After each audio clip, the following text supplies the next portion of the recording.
Welcome டீமியம் புஷ்பாவின் சமையல். பச்சை பட்டாணி குருமா செய்யலாங்க. பச்சை பட்டாணி ஒரு கப்பு எடுத்திருக்கேன். காஞ்ச பட்டாணி இல்லைங்க, பச்சை பட்டாணி. காஞ்ச பட்டாணி எடுத்தாக்கா 1 மணி நேரம் ஊற வச்சுக்கணும். இது பச்சை பட்டாணி ஒரு கப்பு எடுத்திருக்கேன். தனியா ஒரு 3 ஸ்பூன் எடுத்திருக்கேன். வரமிளகாய் ஒரு 5 எடுத்திருக்கேன். ஒரு 7 பூண்டு பல் எடுத்திருக்கேன். 1 ஸ்பூன் கசகசா, 1/2 ஸ்பூன் சோம்பு, ஒரு 2 பத்தை தேங்காய் எடுத்திருக்கேன். முந்திரி பருப்பு ஒரு 7 எடுத்திருக்கேங்க. வறுக்காமையே தனியா, மிளகாய், பூண்டு, கசகசா, சோம்பு அரைச்சிக்கணும். 2வது தேங்காய், முந்திரி பருப்பு அரைச்சிக்கணுங்க.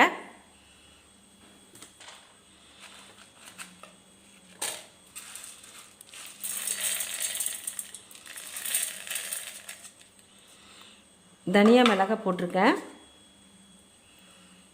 பூண்டு, கசகசா, சோம்பு இது ரெண்டுத்தையும் மிக்ஸி ஜாரில் போட்டுக்கிறேன். ஃபஸ்ட்டு தண்ணி ஊற்றாமல் கரகரப்பாக அரைச்சிட்டு அப்புறம் கொஞ்சம் தண்ணி சேர்த்து அரைச்சிக்கலாம். ஸ்டவ் பற்ற வச்சு சட்டி வச்சுக்கலாம். ஆயில் ஒரு கரண்டி ஊற்றிக்கிறேன்.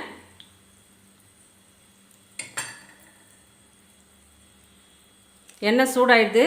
2 பட்டை, ஒரு 4 கிராம்பு எண்ணெயில் சேர்த்துக்கிறேங்க.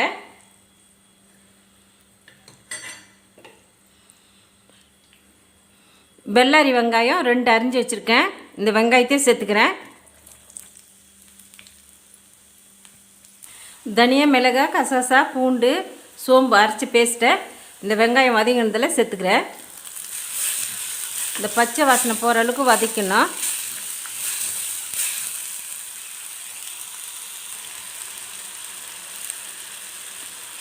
மசாலாலாம் பாதி வதங்கிடுதுங்க.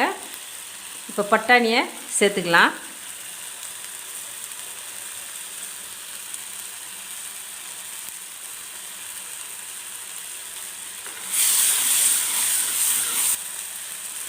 மசாலாவுக்கு தேவையான அளவு சால்ட் சேர்த்துக்கிறேன்.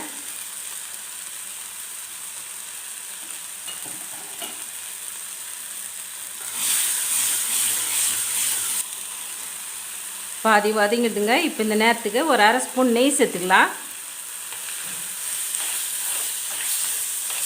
முந்திரி பருப்பு, தேங்காய் அரைச்சதை விழுத சேர்த்துக்கிறேங்க.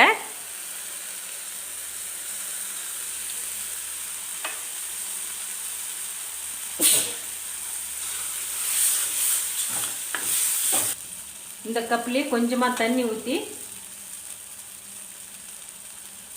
பட்டாணியில் சேர்த்துக்கலாம்.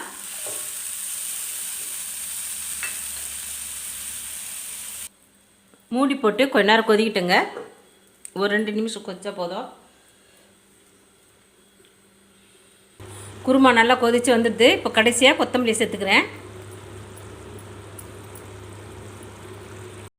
ரொம்ப டேஸ்டான பச்சை பட்டாணி குருமா ரெடி ஆகிடுதுங்க. இட்லி, தோசைக்கெலாம் சூப்பராக இருக்கும். இந்த ரெசிபி உங்களுக்கு பிடிச்சிருந்தா நம்ம சேனலை சப்போர்ட் பண்ணுங்கள், லைக் பண்ணுங்கள், ஷேர் பண்ணுங்கள், கமெண்ட் பண்ணுங்கள், சப்ஸ்கிரைப் பண்ணுங்கள். மறக்காமல் பக்கத்தில் இருக்க பெல் பட்டனை கிளிக் பண்ணிவிடுங்க. தேங்க்யூ.